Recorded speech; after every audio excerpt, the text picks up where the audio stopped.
Welcome back to Porch Light for the Prodigal. We're again with Jesse and Christian today for part 2 of their story. Please watch all the way to the end so you can be as inspired by them as I am. He's actually my old assistant baseball coach, and when I left Lassen, he was the coach at Oregon Tech, and that's where I ended up going because Brooke was pregnant with Dawson, so I had to stay close to home. And so Kevin transferred to Oregon Tech to be the assistant coach, and then I went to Oregon Tech because of Kevin, basically. He basically got me a scholarship there. And he called me, and he was so scared because they're having twins, and he's coaching baseball in Georgia, and he was going through it. And it's funny because he was going through the same thing I went through when I was playing college baseball, and I found out that Brooke was pregnant. I lost it. I was like, I don't know what to do. Like, I'm playing baseball. I have my whole life planned. I was committed to go across the country to Nebraska and go play.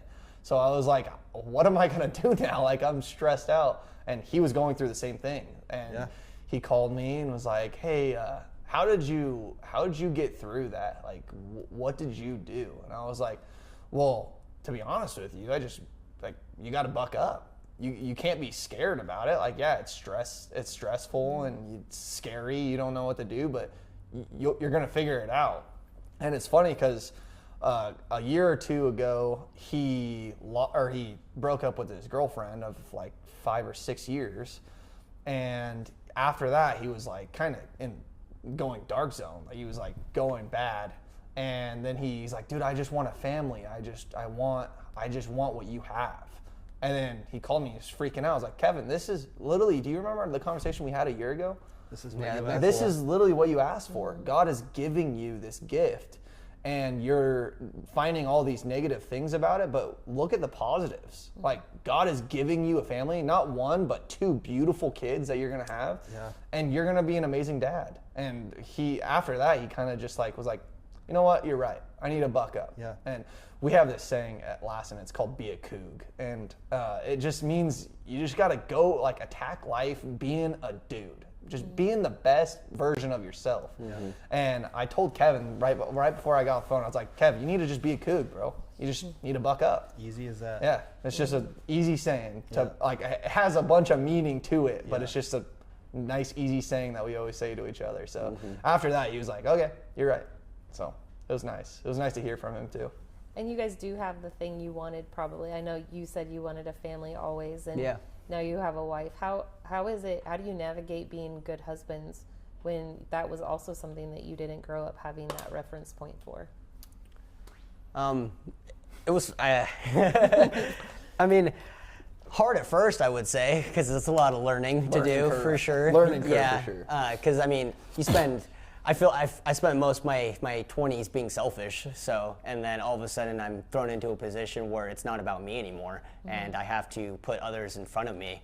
And once I got that realization through my head, I fell into my niche, I guess, or I fell into my lane, and I did that.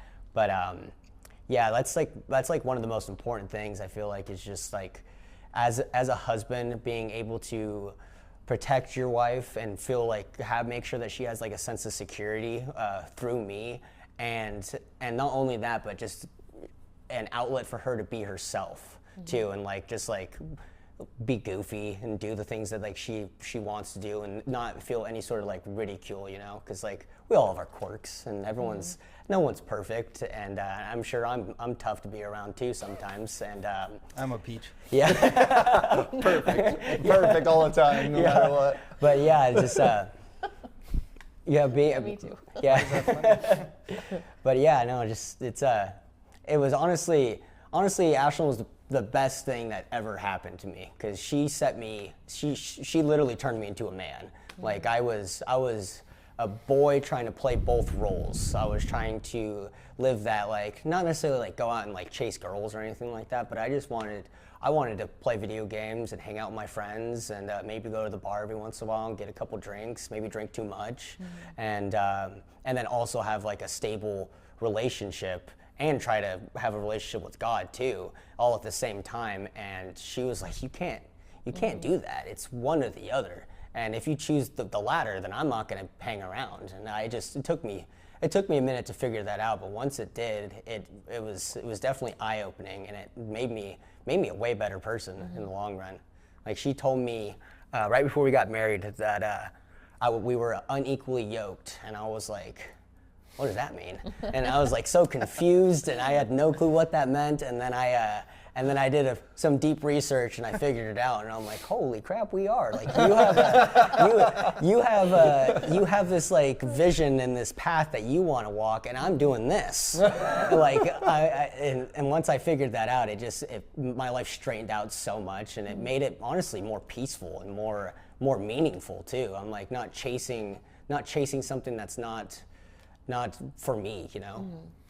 People always think of the Bible as a bunch of rules and laws that they don't want to follow, but those rules, and when you follow them, it actually makes your life so much easier, much like less chaotic. Yeah, it's like a self-help book if you just use it. Yeah, and a self-teach book too. It's like you can read that and learn so much from it.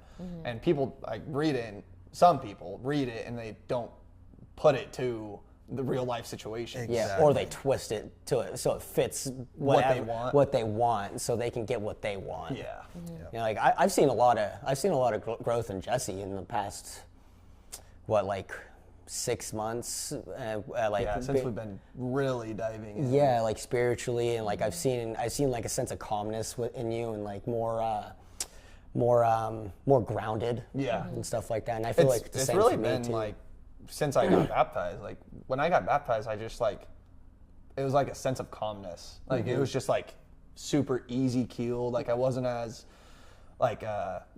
before I was like really hard to talk to with Brooke, like for Brooke anyways. Like I would just be so angry all the time and just like get so mad so fast, like literally instantly get pissed off. And now it's just like kind of just easy keeled. Yeah. Even playing field. So it's been pretty nice.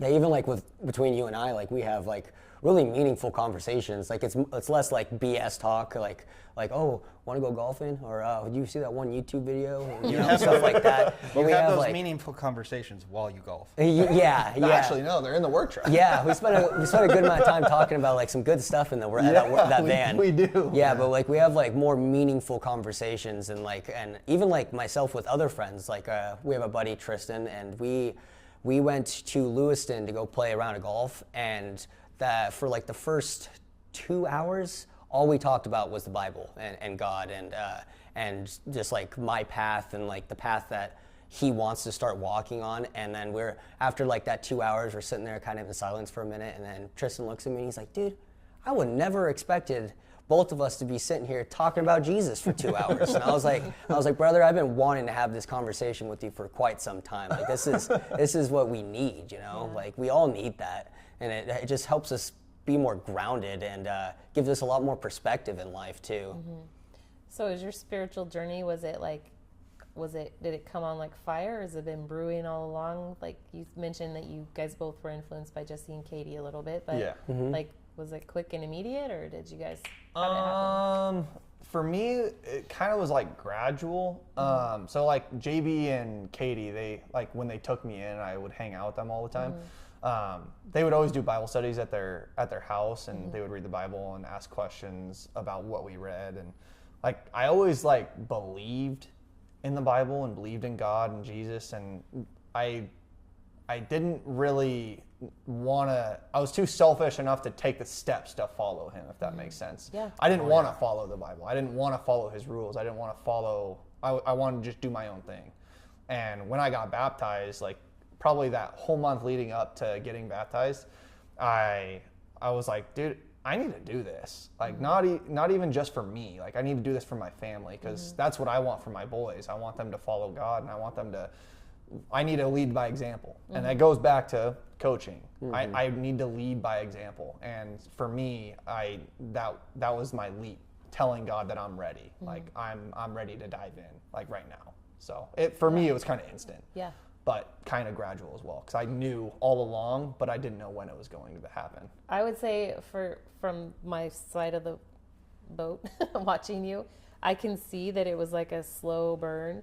but then it was like, Yeah, it happened really fast. All of a sudden, gasoline's getting dumped. yeah, it really was. I mean, and then it was like, and you're interesting. You're a lot like Lucas in the way, like you might drag your feet to get to that decision, but then when you do, it is game on. Yeah. And I saw that in you. It's been fun to watch. It's kind of one of my whole life. Like if I start doing something, I'm all in. Like Yeah. when I started golfing, Yeah. I instantly got all into It golf. took me so long to get this guy out on the golf course, and we played a 9-hole game, and then we were packing up our bags, and Jesse's like, "Okay, tomorrow, same time." I'm like, yep. And then I think that's what happens. Then, and then just all of a sudden we're golfing every single day. We're watching videos. We're trying to learn. We're just trying to become better. Professionals overnight. Yeah, trying. Yeah. We think so. Yeah. I get one good golf swing in, and I'm like, dang, I'm Scotty Scheffler. That's awesome. Yeah. How about you, Christian? Was it slow and steady, or did it come on quick? Yeah, I think a little bit of both. Like, Can I say something real quick? Yeah. So like for you, like, because I know like back in the day, you like were like going to church like all the time at one point, and then you like all of a sudden just stopped, and then you stopped for a while, and then got with Ashlyn, then Ashlyn, like brought you back to God, and so I just want to like ask, like, why did you stop that whole like in them in between? because I was basically living a double life, kind of like, and I was a fraud basically, and I was trying to be a Christian while living another life at the same time. So like I would like go out into the world and do what a Christian wants to do, and then I would go on Sunday and pretend like I'm a Christian, and I just like that ate at me, so I couldn't do that anymore. Like, Gotcha. and that's like the conversation we had not too long ago. Like Yeah.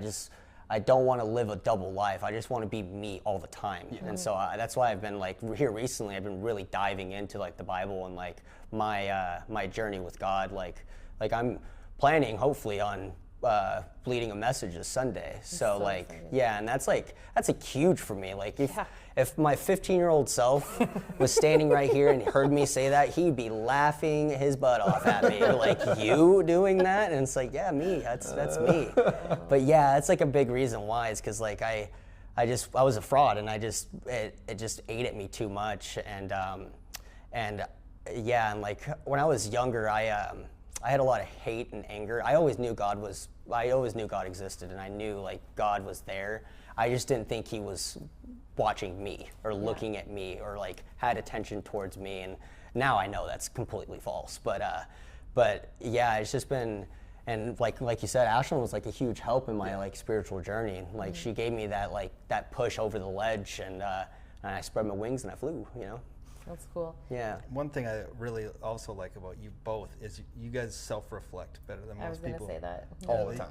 Oh, yeah. just I like, actually have a journal. You have at home. no That's kinda- problem. That's kind of like weird for a man to say, but I actually legit have a journal at home that I write in. So Yeah. That's good. and I self-reflect all the time in there. Like I did it in college a lot. I wrote down like my goals, and like I always wanted it to be like intentful and like physical. So like I wanted to be actually writing it down so that I would hold myself accountable to those goals. That's smart. Yeah.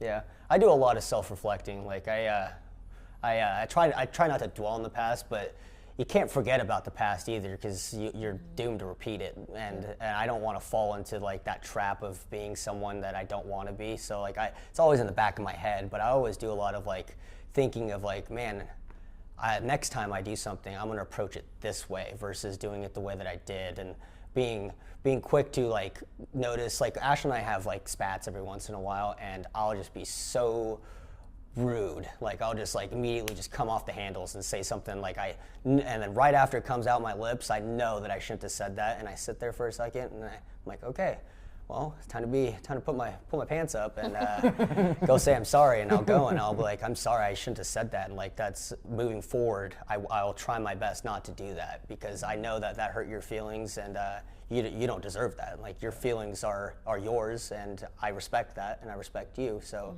I won't do that again. And that's big because like a lot of people in the world today won't not do that. No. They will never ever, like if they freak out on someone, they won't go to them and be like, oh, I'm sorry, I should have never acted like that. They'll just go about their way and they'll always think they're right. Yep. So. And I mean, I used to be like that too. I was too. Yeah, I would fly off the handles so quick, and then I'd feel justified by doing that because they said one wrong word.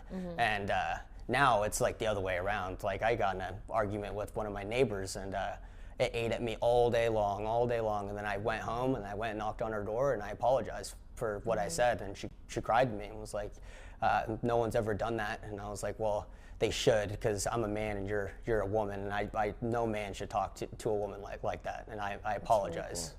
Really cool. I've been doing a lot of studying on why people, like statistically, kids are getting to about 18, even kids that grew up in church, kids that go to a Christian school.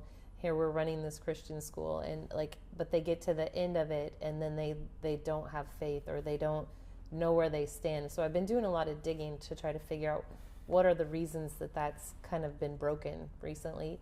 And one of the things that kind of comes up often is the lack of self-reflection and the lack of being able to apply it 7 days a week. Not that your lifestyle is just, we go to church on Sunday, or we study the Bible once in a while, or we talk about God and we, like you said, we acknowledge God, but we don't follow him.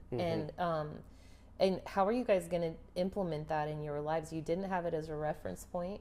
And we often, like, even as I grew up going to church on Sundays and going Wednesdays and all the things, but I want it to matter to my kids, not just on Sunday. And so we talk about all the time, like, it can't be a Sunday thing. It's got to be a Monday, Tuesday, Wednesday, all through the week thing. For sure. How are you guys going to implement that in your homes? I think a big part of that is prayer, like involving prayer a lot in like your everyday life, and like blessing food, or even just like taking a second and just like praying for someone, or just praying for just anything. The other day when I was writing the message for this Sunday, I had my daughter sitting right next to me, and she was like flipping through the Bible, and I was just talking to her about Paul. And I mean, she doesn't know clue what I'm talking about, but I'm just talking to her about it, and I'm like reading what I'm writing down, and like I just think it's kind of like what you've been saying this whole time, like leading by example. Like her seeing me do that will help her realize it and love it too, you know. And like we try to talk about God and Jesus all the time too, and I mean, I do a lot of, Ashley and I, like, we'll sit there and talk, and we do, like, self-reflection, and then I'll bring up God a lot in those conversations, because, like, I know that it's not up to me. Well, it is up to me, but, like, at the end of the day, it's up to him, and I give it all to him, and I'll say that all the time, so. Yeah. For me, so like how we keep God in our houses, we have like a children's Bible and children's book, and Dawson, my other two are 1 and 4 months, so it's kind of hard for them to realize like what's going on, obviously, but Dawson, he like understands, he gets it.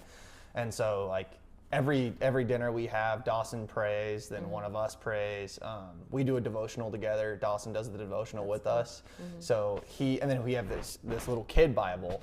And every single night he wants us to read that to him before he goes to bed. He doesn't want any other book. He literally wants us to read that kid Bible to him every single night. That's because cool. He's been involved with the church group, and he's realizing like how important it is. And every single time he prays, he always thanks God for what he has and all the things that he has, all of his toys. He makes sure to thank God for his toys.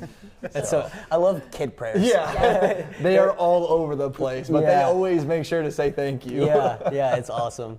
My favorite is Jace. He's 6, and he's one of our bonus kids. We've had him a couple of years, and he says almost every night, he'll say, "Dear God, thank you for this day, and help tomorrow to be good, and God, please help me to be good." It's so funny. It's such a battle. He's like, "Please help me." It's such an internal struggle. Right. Little does he know that's my internal prayer. Every day. That's funny.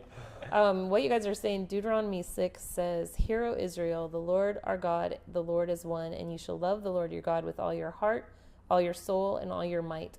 And these words which I'm commanding you today shall be on your heart, and you shall teach them diligently to your sons Talk about them when you sit in your house, when you walk down the way, when you lie down, and when you rise up. You shall bind them as a sign on your hand, for they shall be the front of your forehead. And you shall write them on your doorposts of your house and on your gates. And then it'll come about when the Lord your God brings you into the land which he swore to your fathers, Abraham, Isaac, and Jacob, to give to you, great splendid cities which you did not build. He goes on to talk about it, but that idea of not, it's not just a Sunday thing. You're talking about it when you're calm. You're at dinner and you're talking about God. You're thanking him for the food. Before bedtime, you're calming them down and you're telling them those Bible stories. And as you're driving down the road, you're pointing out God's creation. And it's just such a constant part of the conversation that if I could encourage parents in any capacity, that is the one thing that we really struggle to have the consistency with, is making sure that they know no matter what, that is always a piece of the conversation. For sure. It is always there, and that doesn't just happen on Sundays. And a lot of times people will, and we all do it, people think, well, I'm going to send my kids to school and they're going to get their education there, but that education, a huge chunk of that has to happen with moms and dads. A huge chunk of what they learn about God, it can't just happen at Sunday school. You got to teach them that the rest of the week too, or it becomes an abstract that's never lived. You guys are living that thing. I think a big thing too with Christianity or being a strong man or person is to, when you pray to God, say thanks for, if you're going through a really hard time, thanks for this, God. I don't know why, but thank you. Like, thank God for everything, not just the good stuff, not just the material things. Like, yeah, I thank God for all the things that like happened when I was like younger and as a kid. Like I would never, although it was like not very fun and not pleasant by no means, but I would not take any of that back at all. And like I thank him for it because it made me who I am today. Like that, without that, who knows what kind of man I'd be. Like I could be one of those, who knows what I could be. So I just like, I thank him because it's all stepping stones to where I'm at today. And I love who I am today, so. Yeah. That positivity, that switch in your brain where if something's going wrong and you in your brain you say, thank you for this, I'm going to figure out why this is good, or that switch in your brain can change your life. For sure. Because then you're not just sitting there with anxiety or nervous or worrying. God doesn't want you to worry. He wants you to handle it. So how is these strong, intense men that you are, and we've described that in you, that's not a slam, like you are, but how do you surrender to God? How does that look to your families and in your lives when you have to surrender to something, even though you're independent and strong and intense? Yeah. Don't be too big. Like, don't try to be like too manly to surrender yourself to God. Like, I feel like that's a big thing for a lot of people out there. Like they think that they don't need God in their life and they think they can do it on their own, when really you can't. Like, if you surrender yourself to God and let him do his thing and give all the glory to him, then he's going to take care of you no matter what. So I feel like that's a very important thing, is not being too manly and too selfish to not give yourself up to God. Yeah. Being prideful is very dangerous. Yeah, just being humble, like being able to sit back and realize that like everything that you have wasn't because of you, it's because God put it there for you. Amen. And yeah, and just being okay with being okay. Just like being okay with like where you're at and knowing that like God has a plan for you, and that's okay. Like you don't have to know everything. You don't have to have all the answers, but like God has put you where you're at for a reason, and I feel like that's a really humbling thing to know. Yeah. My dad is a pretty intense guy too. Yeah. You guys know him. Oh yeah. But if you've ever heard him pray, it's the most humbling thing, because he's like a Marine, and he's strong, and he's always big dude. Built like a lumberjack. He's definitely a presence in the room. But when that man prays, and I just think about holding his big old hand, it's so humbling how somebody that's got that much of a presence can be totally surrendered to God. And I'm always inspired by that. You want to know something awesome is Randy, he put me in a text thread where he sends me a Bible verse every single morning before anybody wakes up. It's like 6 a.m. Yeah. And he wakes up and He's he still on sends Marine time. and he sends everybody in the thread a Bible verse every single day. Good morning, brother. He literally hasn't missed a day since he added me to that. And Yeah. that is so awesome. I read it every single morning. He is a man that leads by example. For sure. He is one of my favorite people in the whole world. I don't even know what I would do without that man. He came into my life at such a perfect time. Like, so I sobered up, but I was just a boy, really. I was an old boy. But I met Charlie and I met that family, and I was instantly like, I want to do good. I want to be better. I don't want to let this man down. Yeah, he's interesting because I've watched him over the years. I mean, you take for granted your own dad, right? Like he was mine, but I've watched over the years cousins that would come and live with us for a while. Some of his employees, he built houses, and nobody wants to disappoint him. So it's interesting you say that. I never wanted to disappoint him, but he is such a presence, and I don't know what that thing about him is. And then when you make him proud, he's so proud of you. He's genuinely proud of you. Give with the best hugs. Yeah. That's cool. That is cool. And it's good for me to hear you guys talking about your little kids, because when we got together, Anna was our youngest at that point, and she was 6, and everybody else is like almost grown up, teenagers grown up, and then a couple of years ago, all of a sudden we got toddlers again, and remembering, I love what you both said about like your kids lighting up when you walk in the room, and you wanting them to know that, like you saying about Lila, you want her to know that she is the most important thing in your life. And I remember that when my kids were little, but to remember that now, because we're in such a different season, but to remember that I want these little guys that we have now to feel like I think they're the most important thing in the room as well, and pouring that back into them. For sure. Because they didn't get that. They didn't get it. No, they got the short end. And I fall short. I fall short with that. And Yeah. I pray about that all the time to be better. But so in the best, most amazing ways that God works, you guys are being that example and reminder to us again, because I'm getting to watch you do it. And then I'm like, okay, they're not teenagers. I've been in teenager mode for a really long time. I can't talk to them like they're 16, they're 4. Right. You know? Yeah, my big thing is being present as much as possible. Like not just like being in the same room as my daughter Lila, but like being present. And like when she's like, "Daddy, let's go this way," and she like grabs me and pulls me, I'm like, we're hunting for dinos. Like, and I'm like fully submerged in that world, and we're doing the thing. You know? Red Claw. Yeah. Red Claw is around the corner. We were watching a lot of Land Before Time. Oh, nice. So Red Claw. yeah. So like we. But just like being present and not like making sure like my phone is not a distraction, and like when I come through the door, and it is hard sometimes that like work stays out the door, and like I come home and I'm go mode, like we're playing, we're doing things, and like I try my best to do that. I mean, I fall short sometimes, obviously, but it's like that's like my main thing is like I just want her to know that like when I'm home, I'm yours, and we can have fun within parameters, obviously, but we can have fun, and we can do all the things that you want to do, you know. It kind of caught my breath this morning because I'm sitting at the little mirror thing getting ready, and Macy comes in. Macy's 4, and she has her big, humongous dolly on her hip, and she's like rocking back and forth, and she's got this dolly on her hip, and she says, "You know, I just realized we're going on vacation tonight." I was like, "You just realized that because they're going to take us to the airport?" And she's like, "Yep, we're going to go on vacation to the hotel."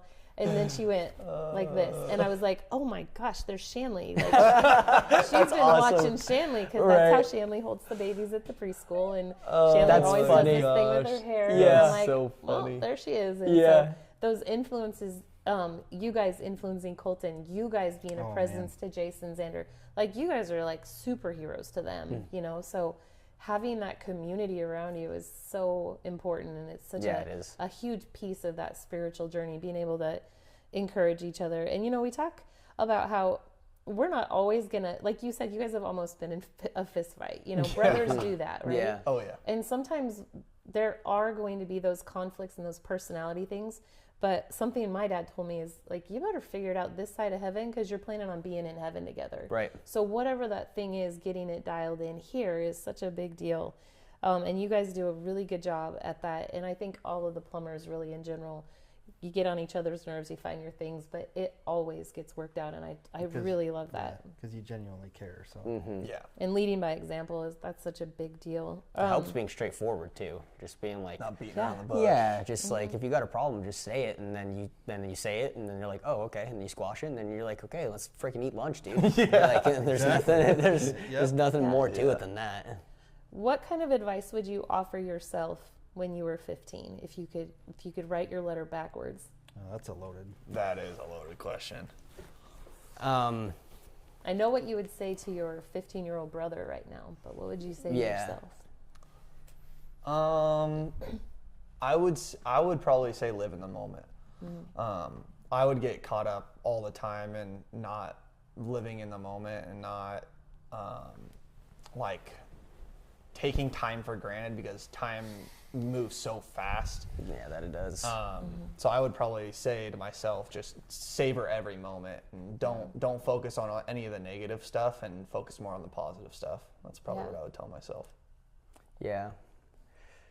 Yeah, don't get caught up too much in it. Like, as much as like life is serious, but it doesn't have to be. Like, you can take it one step at a time, and I don't know, be patient. I lacked a lot of patience when I was 15. Yeah, and just don't take relationships for granted too. I mean, like Jesse and I, this is like I'd say like a unique case. Like, we've been friends for almost 20 years now, you know, like by the time we're 30, it'll be like pretty dang close. Yeah. And like the test of time shows true friendship. Yeah. So just like you were saying, just live in the moment. Cause like we've had friends that we don't talk to anymore that we were friends when we were 15. Best friends. Yeah. Best friends. And so just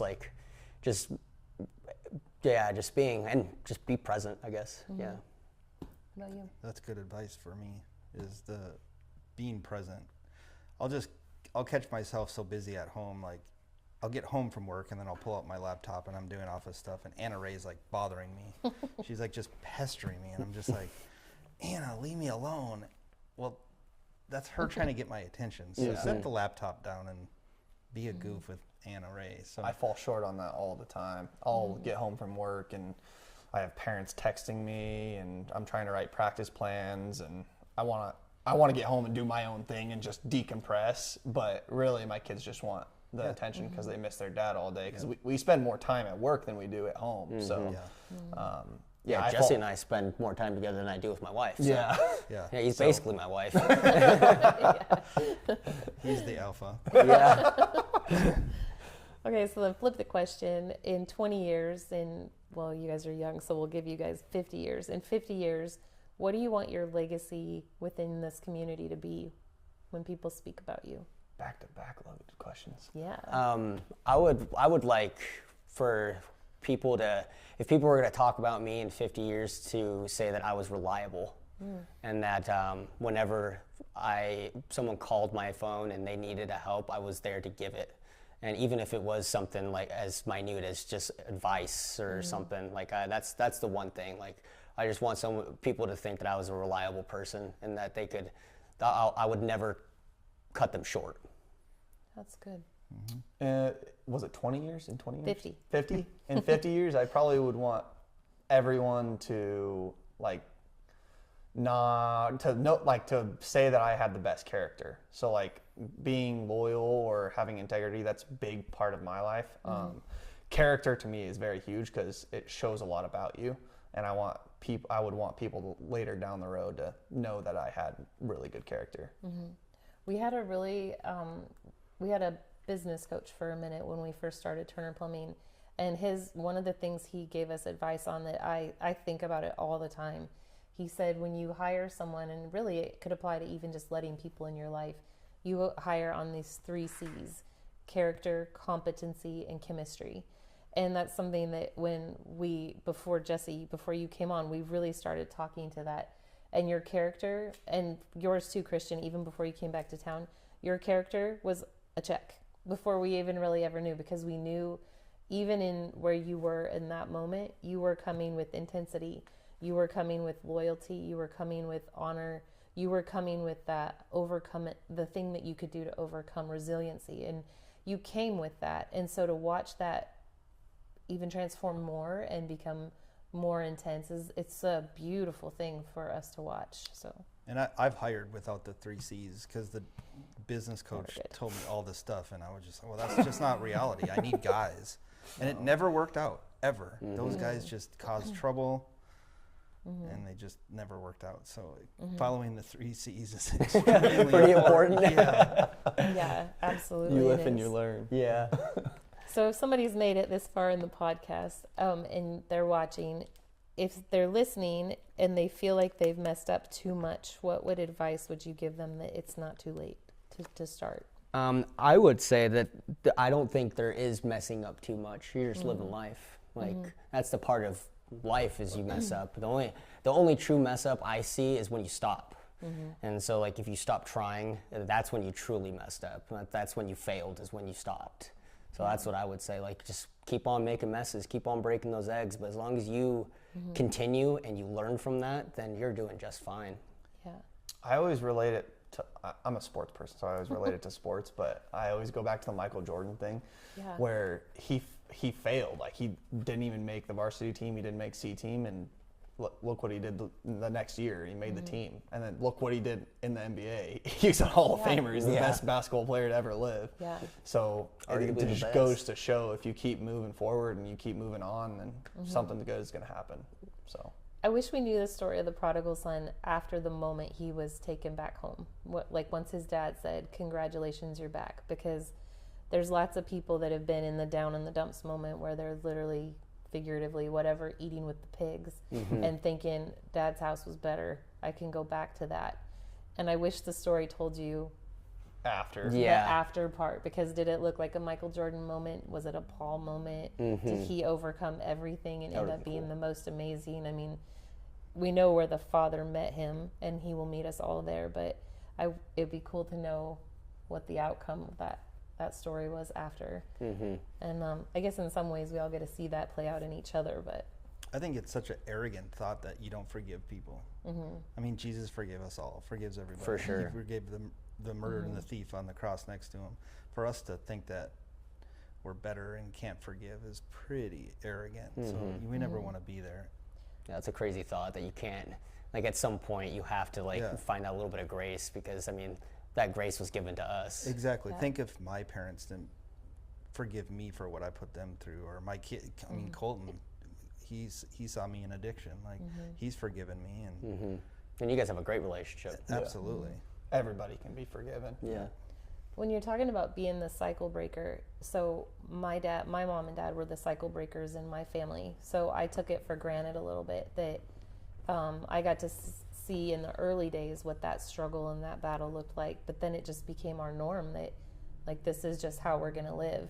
And for me to be this far ahead and see that mom and dad breaking that cycle, good grief, like 50 years ago or whatever it was, and to see the people that they've touched, my cousins that they helped raise, the people, the employees, the church members, the people they've touched, even you guys know them a little bit, and to see how that breaking that cycle 50 years ago, how that's impacted everybody they've touched in the after, and now that's your story. Yep. That's even you guys even know. your family, like going to your family reunion that we went through last summer, like having that like family and having that as the core is crazy, because there was, I mean, how many family members did you have there? Probably 30, 40? Yeah, there was so many people there. Yeah, and all of that is because Randy broke the chain, and he broke that barrier, and he moved past that. And now look at all your family. Your family comes together every single year for that one moment. Yeah. Yeah, that's beautiful. Yeah. That's sweet. And that's going to be you guys. Yeah, 100%. Yeah, that family you guys are creating right now, well, it's little. I mean, for me growing up, that military life, it was 4 of us. And there was always those people on the outskirts, but that 4 just kept getting bigger and bigger and bigger. And like you said, your uncle that, hey, we're going to go pick up a kid at the airport, and that's happening today, you know? Like, hey, we're going to take in these three little guys, and now our family is exploded again. Right.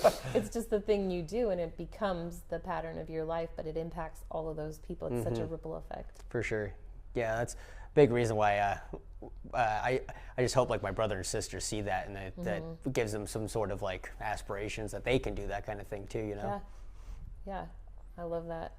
Well, thank you guys. I can kind of get lost in the just listening to you guys, because it's such a cool thing to hear you guys talking about it, and your stories are inspiring to me every day. But I love this thing we're creating, and I like getting to walk life with you guys. Thank you me for too. having us. Yeah, thank you guys for everything you do. For sure.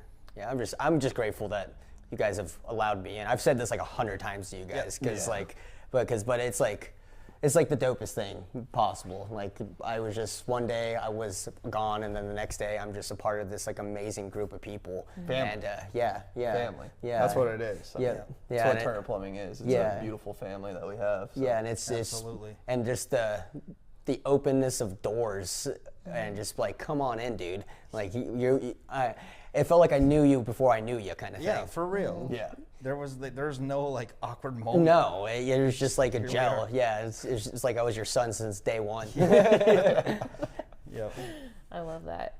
Well, thank you guys very much. Yeah, of course. And thank you for joining us. If you made it this far, I'm so thankful. I hope you're as inspired by these men as I am. And thanks for joining, and we'll leave the light on for you.